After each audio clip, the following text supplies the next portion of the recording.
La lluvia me golpeaba la cara mientras seguridad me sujetaba de los codos y me llevaba por el aparcamiento como si fuera una criminal. A través de las paredes de cristal de la sala de descanso los veía a todos alzando copas de cristal, riendo alrededor de ella. Brooke, con su sonrisa perfecta y su título de Harvard, globos de colores flotando contra el techo, mientras mis objetos personales descansaban de forma patética en una caja de cartón empapada bajo mi brazo. Crucé la mirada con Elton, mi jefe durante 3 años, cuando alzó su copa aún más alto en un brindis teatral. Sus labios formaron palabras que pude leer incluso a través del cristal manchado y la lluvia cayendo a cántaros. Ella arreglará tu desastre. 3 años, 1095 días, de falta de sueño, comidas saltadas y resolver ecuaciones imposibles de flujo de tráfico mientras eliminaban poco a poco a todo mi equipo de apoyo. 3 años creando algo revolucionario que transformaría para siempre la movilidad urbana. Estamos explorando metodologías alternativas, había anunciado Elton 30 minutos antes, deslizando una caja vacía sobre su escritorio de cristal. Alguien con, digamos, enfoques más convencionales. No supliqué, no grité, solo asentí de forma mecánica mientras algo vital dentro de mí se arrugaba como papel de aluminio. 3 años de mi vida, de mi brillantez, de mi sangre y sudor reales, despachados con cortesías corporativas y frases en voz pasiva. El guardia de seguridad, Dennis, que antes me sonreía cada mañana, ahora evitaba mi mirada mientras me veía lanzar la caja empapada al asiento del copiloto de mi utilitario de 10 años. Protocolo, murmuró casi disculpándose. Me senté en el coche, observando cómo la celebración continuaba tras los cristales borrosos por la lluvia. Llevaban meses preparando a Brooke, la estrella emergente con credenciales impresionantes que cuestionaba mis métodos en cada reunión. ¿No sería un marco tradicional más sostenible?, preguntaba, sin haber afrontado jamás el caos real de una red de tráfico bajo presión. Giré la llave y mi coche arrancó a trompicones. Enfoques convencionales, marcos tradicionales. Eran códigos para no entendemos tu genio, así que te sustituimos por algo más familiar. La autopista se extendía ante mí mientras los limpiaparabrisas luchaban una batalla perdida contra el aguacero. Había volcado todo en ese sistema de tráfico, mi creatividad, mi intuición, mi esencia misma, y ahora otra persona se lo apropiaría. Espera, antes de continuar esta historia, necesito comprobar algo contigo. Si esta historia de traición corporativa te está resultando interesante hasta ahora, muestra tu apoyo dando me gusta ahora mismo. Deja un comentario si alguna vez te has sentido infravalorado en el trabajo y asegúrate de estar suscrito para no perderte el resto de este viaje salvaje. Créeme, aún no has visto nada. Me llamo Zephyr y hasta hace 40 minutos era la ingeniera principal de uno de los sistemas de optimización de tráfico urbano más ambiciosos jamás creados. No del tipo que notas en tu trayecto matutino.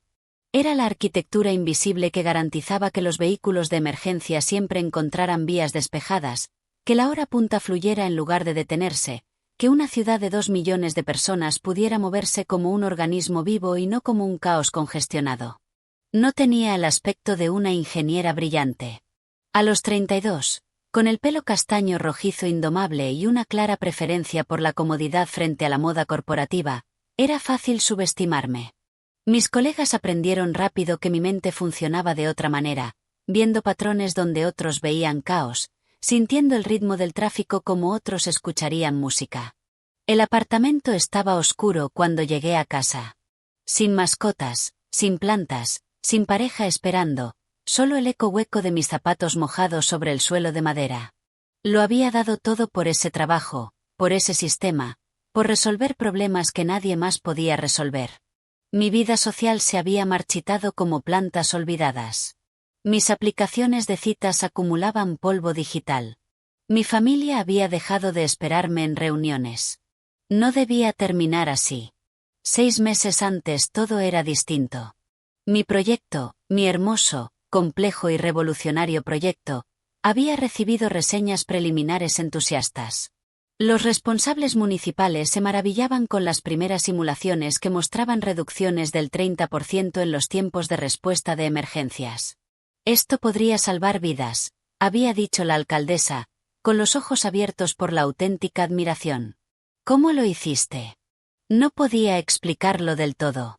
El sistema funcionaba porque había pasado 3 años aprendiendo patrones invisibles, ajustando variaciones meteorológicas, psicología de multitudes y anomalías de datos históricos.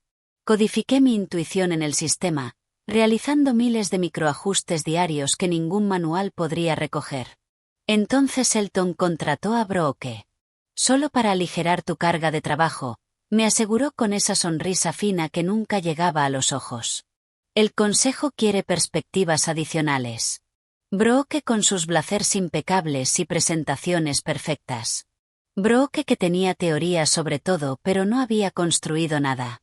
Brooke que empezó a aparecer en reuniones a las que yo no estaba invitada. Que de algún modo tenía acceso a mis diseños preliminares. Que sonreía con falsa empatía cuando yo trabajaba hasta tarde. Deberías cuidarte más, decía mientras catalogaba en silencio mis métodos, mis ideas, mis avances. La primera noche tras mi despido, mi teléfono permaneció en silencio. El segundo día también. Sin duda estaban celebrando su brillante decisión de personal.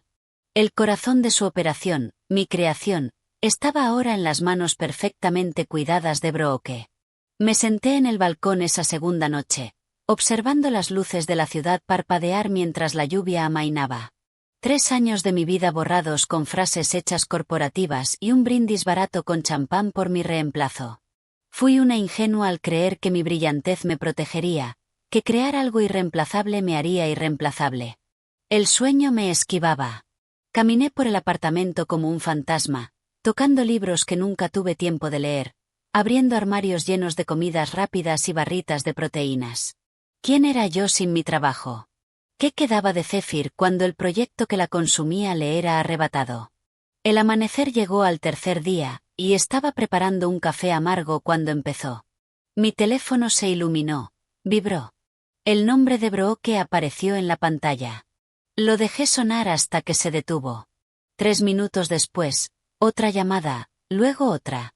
Al mediodía había contado 7 llamadas perdidas, cada una separada por intervalos cada vez más cortos.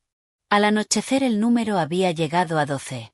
Sin mensajes de voz, sin textos, solo llamadas desesperadas y persistentes. A medianoche, sentada con las piernas cruzadas en el suelo del dormitorio, rodeada de cuadernos antiguos, los artefactos físicos de mis procesos mentales, llegó la 19ª llamada. Observé el teléfono vibrar contra el suelo, imaginando el pánico de Brooke ante el plazo de implementación del día siguiente. El sistema funcionaría y luego se deterioraría poco a poco cuando la complejidad del mundo real superara sus enfoques convencionales. Dejé que una sonrisa se dibujara en mi rostro por primera vez en días.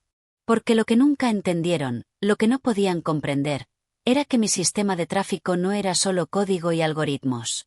Era yo, mi forma de ver el mundo, mis patrones de pensamiento traducidos a lo digital. El sistema funcionaba porque yo funcionaba, porque había vertido mi percepción única en cada línea, cada función, cada árbol de decisiones. Mis cuadernos contenían ecuaciones y diagramas, sí, pero no las conexiones invisibles que solo yo podía ver. Esa noche por fin dormí profundamente, con el teléfono en silencio a mi lado. La mañana trajo 27 llamadas perdidas. Preparé café y vi cómo el amanecer pintaba de dorado mi salón casi vacío. Por primera vez en años no tenía a dónde ir. Sin plazos aplastándome el pecho, sin sesiones nocturnas de programación alimentadas por bebidas energéticas y desesperación. Solo un vacío extendiéndose ante mí como un paisaje desconocido. El teléfono vibró de nuevo. No era Brooke esta vez, sino Iris, la única ingeniera junior que había sobrevivido a la optimización del equipo 6 meses atrás. Dudé y contesté. Zephyr. Su voz era baja, urgente. Se está desmoronando todo. Todo el cuadrante norte se bloqueó ayer por la tarde. Las ambulancias no podían pasar. Tuvieron que enviar helicópteros para 3 emergencias distintas. No dije nada, solo escuché su respiración acelerada.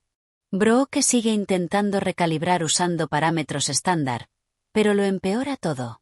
Elton está perdiendo la cabeza. La alcaldesa llamó 2 veces ayer. Suena complicado, respondí con voz neutra. ¿Complicado? Es una pesadilla. El consejo convocó una reunión de emergencia. La ciudad amenaza con cancelar el contrato. Iris hizo una pausa. ¿Te necesitan? No, me despidieron, corregí, sorprendida de lo calmada que soné. Me escoltaron fuera mientras celebraban a mi reemplazo. No me necesitan, están experimentando consecuencias. Zephyr, por favor. Hay personas reales sufriendo. Eso me golpeó en el estómago. Personas reales, no solo Elton con su sonrisa engreída, no solo Brooke con su puesto robado. Ciudadanos normales intentando vivir sus vidas. Cerré los ojos. Tengo que colgar, Iris. Espera. Terminé la llamada, dejé el teléfono con cuidado y me acerqué a la ventana. La ciudad se extendía debajo de mí, mi ciudad, con su ritmo y flujo únicos, su compleja red de movimiento humano que había pasado años aprendiendo a comprender. La gente sufría por la arrogancia corporativa. El timbre sonó una hora después. Supe quién sería antes de abrir. Elton estaba allí, con su apariencia normalmente impecable hecha un desastre. Su pelo plateado sobresalía de forma extraña por un lado, la corbata floja, profundas ojeras bajo los ojos. Cefi, dijo, intentando una sonrisa zalamera que no encajaba con su mirada desesperada. ¿Puedo pasar? No me moví del marco. ¿Para qué? Necesitamos hablar profesionalmente. Ya no trabajo para ti. Recuerda la escolta de seguridad, el brindis con champán por mi reemplazo. Se estremeció. Fue un momento desafortunado. Lo fue, o fue exactamente lo que pretendías para humillarme al salir. Mira, estamos afrontando algunos desafíos técnicos con la implementación. Brooke es brillante, pero se está encontrando con variables inesperadas en tu arquitectura. Me apoyé en el marco. Mi desastre, ¿quieres decir? ¿No es así como lo llamaste al alzar tu copa? Su fachada se resquebrajó un poco. Nunca dije que supiera leer los labios, Elton, una habilidad que desarrollé en todas esas reuniones en las que hablabas por encima de mí. Se irguió, cambiando de estrategia. La ciudad está sufriendo una disrupción severa. Los servicios de emergencia están comprometidos. Esto es más grande que desacuerdos profesionales. Cierto, asentí. Suena a una excelente oportunidad para que Brooke demuestre esos enfoques convencionales que tanto te entusiasmaron. Cefi, por favor. Estamos dispuestos a ofrecerte un contrato de consultoría, el triple de tu salario anterior, solo ayúdanos a estabilizar el sistema. Observé al hombre que había despachado 3 años de mi vida como un desastre, que me vio escoltar fuera como a una criminal y brindó por mi reemplazo antes de que mi escritorio estuviera frío. No. Así de simple, igual que me despediste. Su rostro se endureció. Esto no va de tu orgullo herido. Hay vidas en juego. Siempre las hubo. Por eso trabajé 60 horas semanales perfeccionando ese sistema mientras recortabas mi equipo para mejorar cifras trimestrales. Por eso me perdí la boda de mi hermana optimizando rutas de emergencia. Por eso sacrifiqué festivos, vacaciones y sueño. Mi voz se mantuvo firme. Nunca te importaron las vidas cuando era yo quien lo sacrificaba todo por ellas. Iré al consejo, amenazó. Haré que no vuelvas a trabajar en este sector. Sonreí. Adelante. Explícales exactamente lo mal que gestionaste esta transición. Explica por qué despediste a la única persona que entendía el sistema sin asegurar la transferencia de conocimiento. Seguro que quedarán impresionados con tu liderazgo. El color desapareció de su rostro. ¿Qué quieres? Que te vayas de mi apartamento. Tras irse Elton, apagué el teléfono y me di una larga ducha caliente. El agua caía sobre mí mientras procesaba lo que Iris había dicho. Personas reales sufriendo. Esa verdad pesaba. Lo que Elton y Brooke merecieran, la ciudad no. Pasé la tarde caminando por el centro, observando de primera mano lo que le había pasado a mi sistema. Semáforos cambiando sin sentido, vehículos acumulándose en cruces, bocinas sonando sin parar en una sinfonía de frustración. En una esquina vi a una anciana esperar 7 minutos completos a un semáforo peatonal que nunca se activó. Furgonetas de noticias locales se agrupaban cerca del ayuntamiento. Una reportera hablaba ante la cámara gesticulando con dramatismo. Quinto día de lo que los funcionarios ya llaman la crisis del tráfico. Sin una solución a la vista, al anochecer tomé mi decisión. No por Elton, no por la empresa, por la ciudad. Llamé a Iris. Necesito detalles. ¿Qué está pasando exactamente con el sistema? Su alivio fue evidente. Brooke intentó implementar su paquete estándar de algoritmos. Todo funcionó bien en simulación, pero colapsó en condiciones reales. No logra entender por qué tu código funciona en algunos sectores y en otros no, por qué algunas intersecciones se adaptan y otras se bloquean. Porque busca reglas consistentes donde no las hay. Le expliqué que el sistema no sigue principios de manual. Es adaptativo, orgánico. Eso es lo que intenté decirle. Ella insiste en que tu documentación es insuficiente. Reí con amargura. Mi documentación es meticulosa, simplemente no entiende lo que lee. Nos ayudarás, por favor, aunque sea con consejos. Dudé. Lo pensaré. A la mañana siguiente recibí un mensaje de un número desconocido. Una dirección, 1 hora y 5 palabras. Por favor, por la ciudad, alcaldesa Vivian. Reconocí la dirección, un pequeño café lejos de la sede corporativa, terreno neutral, inteligente. La alcaldesa Vivian parecía exhausta cuando llegué. El peso de una ciudad paralizada se reflejaba en las nuevas líneas de su rostro. Se levantó al acercarme a la mesa del rincón. Gracias por venir, dijo extendiendo la mano. No he aceptado nada, le recordé al sentarme. Lo sé, pidió café, pero estás aquí, y eso significa que te importa lo que le ocurra a esta ciudad del mismo modo que te importó cuando diseñaste un sistema que podría haber transformado para siempre la movilidad urbana. Podría haberlo hecho. Tu antiguo empleador está considerando cerrarlo por completo y volver al sistema anterior. Sentí un pinchazo inesperado al pensar en que mi creación pudiera ser descartada. Eso sería desafortunado. Sería catastrófico, me corrigió. Los tiempos de respuesta de emergencias han subido un 40%. Hemos tenido 2 muertes por tráfico que quizá podrían haberse evitado con una llegada más rápida de la ambulancia. Los colegios no pueden mantener los autobuses a horario. La gente no puede llegar al trabajo. El camarero nos sirvió el café. Yo envolví la taza caliente con las manos, ganando tiempo. Entiendo que la trataron mal, continuó la alcaldesa, con una voz suave pero directa. Vi su dedicación durante el desarrollo. Vi la brillantez de lo que construyó y me sorprendió saber que la habían apartado del proyecto. ¿Le dijeron que me apartaron o le dijeron que me fui? Pregunté. Ella me sostuvo la mirada. Dijeron que había pasado a otras oportunidades. Supe que era lenguaje corporativo para otra cosa. Me despidieron sin aviso, la reemplazaron por alguien que cuestionaba mis métodos sin entenderlos, y lo celebraron mientras seguridad me sacaba. Ella hizo una mueca. Lo siento, de verdad.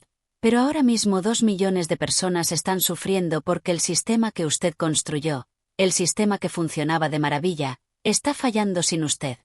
Está fallando porque creyeron que cualquiera podía hacerse cargo sin entender el enfoque subyacente, porque valoraron credenciales por encima de resultados probados. ¿Por qué? Lo sé, me interrumpió, y se equivocaron de forma catastrófica, pero castigarlos a ellos es castigar también a todos los demás. Me quedé mirando el café, dividida. La alcaldesa alargó la mano sobre la mesa, sin llegar a tocar la mía. Ayúdenos a arreglar esto. No por ellos, por la ciudad. Puedo contratarla directamente como consultora municipal, saltándonos a la empresa por completo. Ellos son dueños del sistema, nos lo licenciaron, y ahora mismo están incumpliendo el contrato al proporcionar una infraestructura que no funciona. Tenemos base legal. Por primera vez en días, sentí una chispa de algo más allá de la rabia. Una posibilidad. Necesitaría ciertas garantías, dije despacio. Control creativo absoluto. Mi nombre en todo, patentes, documentos técnicos, todo. Y yo elijo a mi equipo. Los ojos de la alcaldesa Vivian se abrieron ligeramente. Ya lo había pensado. Siempre estoy pensando. Es mi mayor fortaleza y la razón por la que no duermo mucho. Ella asintió. Haré que suceda. Mientras volvía a casa tras esa reunión, mi teléfono vibró con un mensaje de Iris. Reunión de emergencia del consejo mañana. Elton dice que el sistema necesita una reconstrucción completa. Brooke culpa a un sabotaje en tu código. Ayuda. Sonreí para mí misma. Sabotaje, claro, porque no podía ser que Brooke, con todos sus títulos prestigiosos y su pensamiento convencional, simplemente no pudiera comprender lo que yo había construido. Tenía que ser deliberado, una maniobra para socavarla, y no sus propias limitaciones. Esa noche, mientras ordenaba mis notas y me preparaba para lo que venía, recibí una última llamada de la propia Brooke. Contesté en el último tono. Zephyr. Su voz estaba tensa, controlada. Tenemos que hablar. Estamos hablando ahora, respondí. Sé lo que hiciste. La acusación en su tono era inconfundible. ¿Qué es exactamente lo que hice, Brooke? Tú lo sabes perfectamente. Los protocolos que faltan, las anulaciones sin documentar, los nombres de variables intencionalmente engañosos. Me preparaste para fracasar. Me reí, de verdad divertida. ¿Eso es lo que crees? ¿Que de algún modo anticipé que me despedirían y creé a propósito un sistema que nadie más pudiera ejecutar? Entonces explica por qué nada funciona como debería. Tal vez funciona exactamente como debería. Tal vez tú no entiendes cómo debería funcionar. El silencio se alargó entre las dos. Por fin habló, con una voz más pequeña. Necesito tu ayuda. Necesito tu ayuda. 3 palabras pequeñas que debieron costarle carísimo al orgullo de Brooke. Saboreé el momento, imaginándola de pie en los escombros de lo que había creído con tanta seguridad que podía manejar. Interesante, respondí, manteniendo la voz neutral. Hace una semana le explicabas al consejo que mi enfoque era innecesariamente complicado. Me equivoqué, admitió, con las palabras tensas y cortantes. El sistema está más allá de una comprensión convencional. No, está más allá de tu comprensión, hay una diferencia. Su respiración cambió, una inhalación brusca que me dijo que luchaba por mantener la compostura. La gente está sufriendo, Zephyr. Opines lo que opines de mí, no se merecen esto. El mismo argumento que había usado la alcaldesa, el mismo peso moral presionándome los hombros. Me reuniré contigo, dije al fin. No en la oficina. En la biblioteca pública, sede central, sala de estudio del 3er piso, a las 10 de la mañana de mañana. Gracias, exhaló. Lo llevaré todo. No traigas nada, la interrumpí. Sin portátiles, sin tabletas, solo tú y un bolígrafo. Colgué y me quedé junto a la ventana, viendo cómo la noche caía sobre la ciudad que luchaba. Las farolas se encendían en patrones irregulares donde mi sistema debería haberlas coordinado perfectamente con el flujo de tráfico. A lo lejos, sonaban sirenas. Otro vehículo de emergencia peleando contra una congestión que mi sistema debería haber despejado. El sueño volvió a esquivarme esa noche, no por estrés, sino por ideas fluyendo demasiado rápido para contenerlas. Al amanecer, había llenado un cuaderno nuevo con cálculos, diagramas y un plan que iba mucho más allá de arreglar lo que estaba roto. La biblioteca estaba casi vacía cuando llegué. Brooke ya estaba allí, sentada rígida en la sala de estudio, el pelo recogido hacia atrás con severidad, ojeras oscuras bajo los ojos. Por un momento, casi sentí compasión. Casi. Gracias por venir, dijo, levantándose cuando entré. Dejé mi cuaderno sobre la mesa. Dejemos algo claro. No estoy aquí para salvar tu carrera. Lo entiendo. ¿Lo entiendes tú? Me quitaste el trabajo. Lo celebraste mientras seguridad me sacaba. Le dijiste a todo el mundo que podías arreglar mi desastre. Tuvo la decencia de apartar la mirada. No sabía que te iban a echar ese día. Pero si sabías que me iban a echar. Su silencio fue confirmación suficiente. Dime qué está pasando con el sistema, dije abriendo el cuaderno. Durante la hora siguiente, Brooke detalló los fallos en cascada. Cuanto más hablaba, más evidente quedaba que había intentado imponer soluciones de manual sobre mi arquitectura orgánica, como intentar controlar un ecosistema vivo con reglas mecánicas. No es racional, concluyó, con la frustración a flor de piel. Sectores que deberían comportarse de forma idéntica responden de manera completamente distinta a los mismos inputs. Porque no son idénticos. Cada sector tiene su propia personalidad. Las redes de tráfico no tienen personalidad. La miré y giré el cuaderno hacia ella.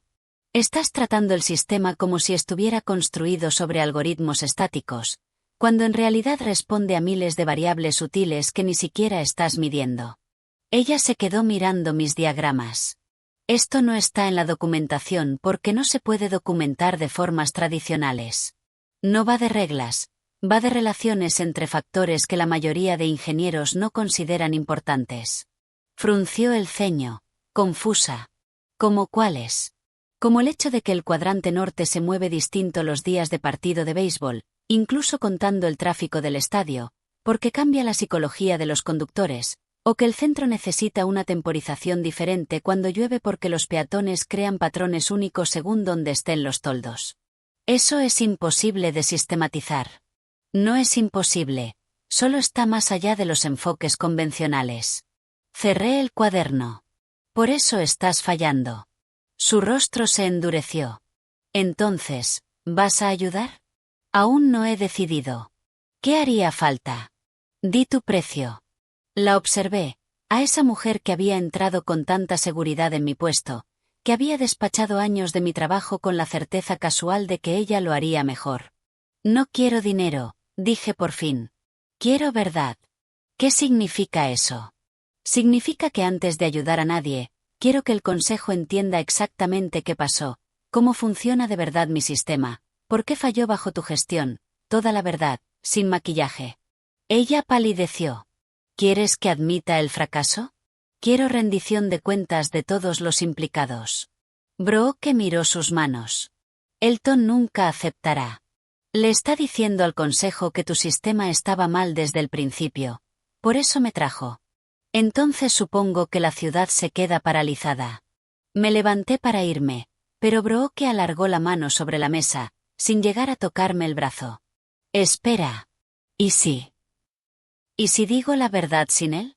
En la reunión de emergencia de mañana del consejo. Me detuve. ¿Por qué harías eso? Porque tienes razón. Porque yo estaba equivocada. Porque esto ya no va de carreras. Va de responsabilidad. No creí del todo su repentina claridad moral, pero asentí igual. La reunión de mañana. Estaré observando lo que ocurra con mucho cuidado. Al salir de la biblioteca, sonó mi teléfono. Zephyr, he conseguido la aprobación para tu contrato de consultoría, dijo la alcaldesa Vivien sin preámbulos.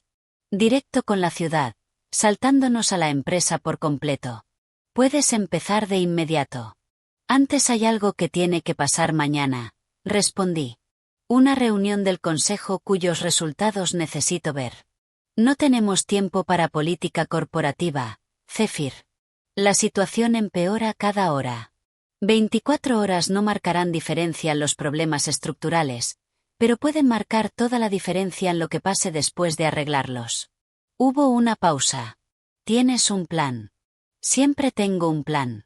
Algunos solo son menos convencionales que otros. Esa tarde, Iris volvió a llamar. Brooke ha estado en reuniones a puerta cerrada toda la tarde. Algo está pasando. Bien.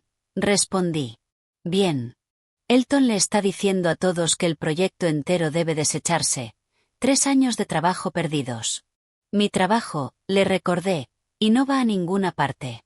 A la mañana siguiente me vestí con cuidado con el único conjunto profesional que tenía. Un traje gris carbón que había llevado al funeral de mi abuela 3 años atrás. Me recogí el pelo rebelde en un moño pulcro. Me apliqué un maquillaje mínimo y me puse los pendientes de perlas que mi madre me había regalado por graduarme. Hoy no iba de encajar en la estética corporativa. Iba de poder. La reunión del consejo estaba programada para las 10 en punto de la mañana. A las 9:30 entré en la sede de la empresa como si todavía perteneciera allí. El guardia de seguridad, no era Dennis, Alzó la vista sorprendido, pero no dijo nada mientras yo iba hacia el ascensor. La planta ejecutiva estaba en silencio, tensa. A través de paredes de cristal vi a los miembros del consejo ya reuniéndose en la sala principal de conferencias. Elton estaba en la cabecera de la mesa gesticulando con énfasis. Brooke se sentaba a su derecha, mirando sus manos entrelazadas. Yo no entré. En su lugar me senté en una silla en la sala de espera contigua, justo en la línea de visión de Brooke. Cuando al fin alzó la vista, nuestras miradas se cruzaron. Algo pasó entre nosotras, quizá un entendimiento, o un desafío. El presidente del consejo dio inicio a la reunión. No podía oír las palabras, pero podía leer la sala.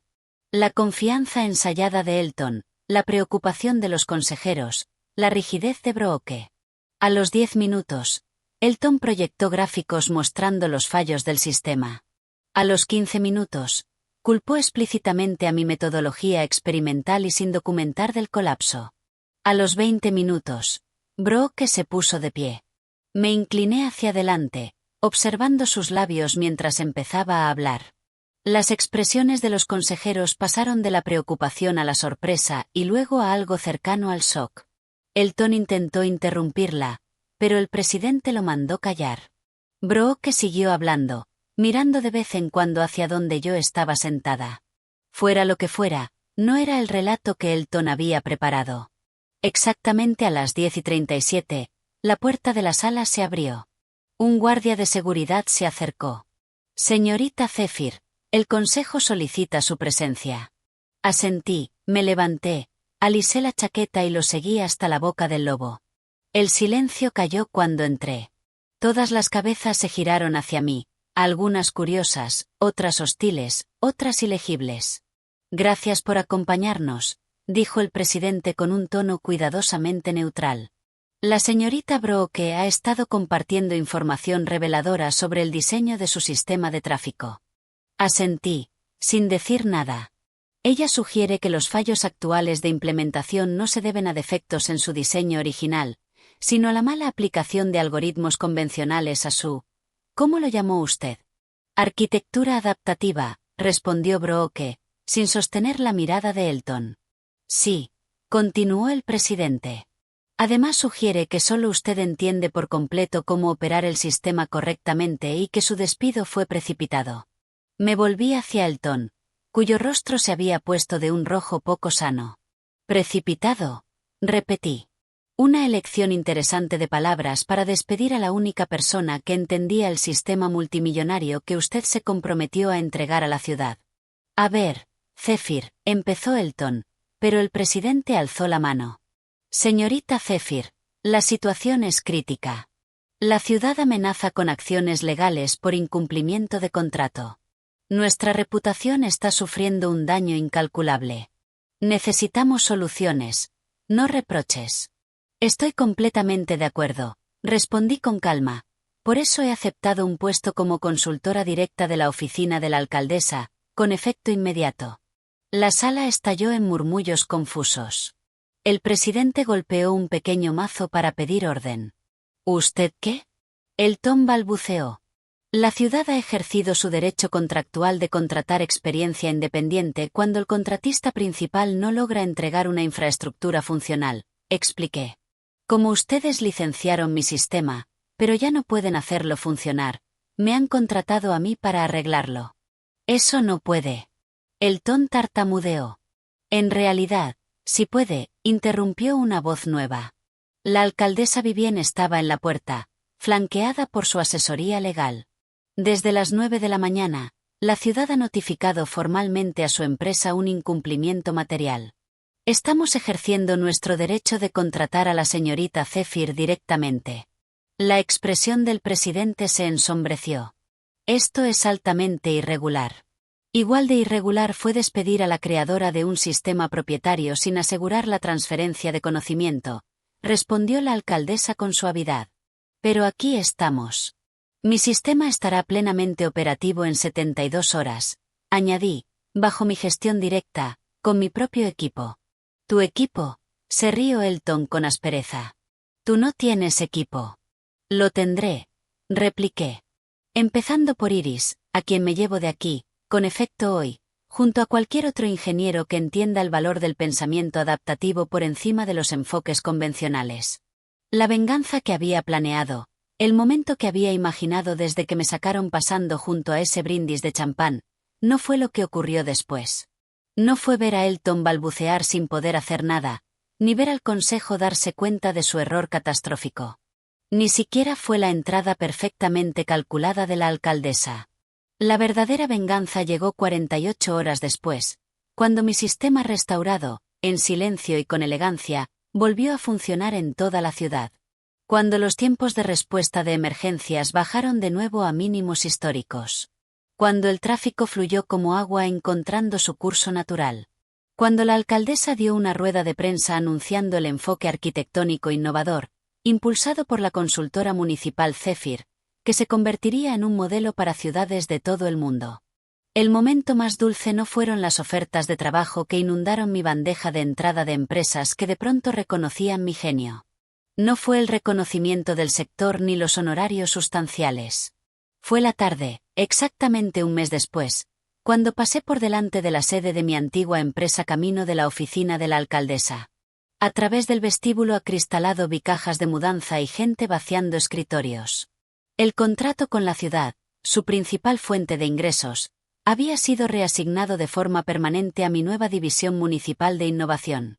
Cerca de la entrada, con el rostro en shock, estaba Elton, viendo cómo su imperio se desmoronaba. Nuestras miradas se cruzaron a través del cristal. Yo no sonreí, no me burlé, solo asentí una vez y seguí caminando. Mi equipo de mentes brillantes y poco convencionales me esperaba en el ayuntamiento. Porque la verdadera venganza no va de destruir. Va de construir algo mejor a partir de las cenizas de lo que te arrebataron. Si has llegado conmigo hasta el final de este viaje, sabes lo que se siente al ser subestimado, descartado y luego reivindicado. Deja un comentario compartiendo tu propia historia de redención profesional.